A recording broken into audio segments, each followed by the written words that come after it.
Hello বন্ধুরা, এই তো যে হাঁড়িখানে ভাত রান্না করি সেই হাঁড়িটা ভেঙে গিয়েছে, তাই তো কানা ছেড়ে গিয়েছে। তাই দেখুন নিজে নিজে বানাচ্ছে। এখন মিস্ত্রির কাছে গেলে এখন 200 টাকা নেবে, তা সে পয়সা জোগাড় করতে পারছি না। আমি নিজে নিজেই বানাচ্ছি। কি করবো এখন, যতটুকু পাচ্ছি ততটুকু করছি, যতটুকু পাচ্ছি ততটুকু করছে। এই যে বেশি বেশি করছে, কি করবো এখন।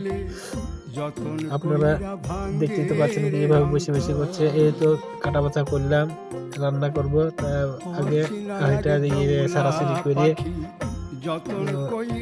ভাতটা চাপাবো। এই তো প্লাসে করে নব্বই সমান করছে।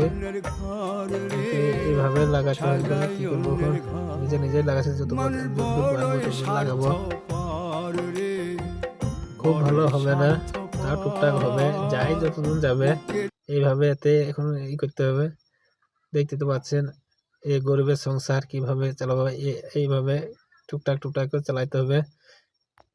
দেখেন দাদারা কিভাবে বসে বসে নিজে নিজে সরাসরি করছে। আপনারা লাইক কমেন্ট শেয়ার করে আপনারা আমার পাশে থাকবেন।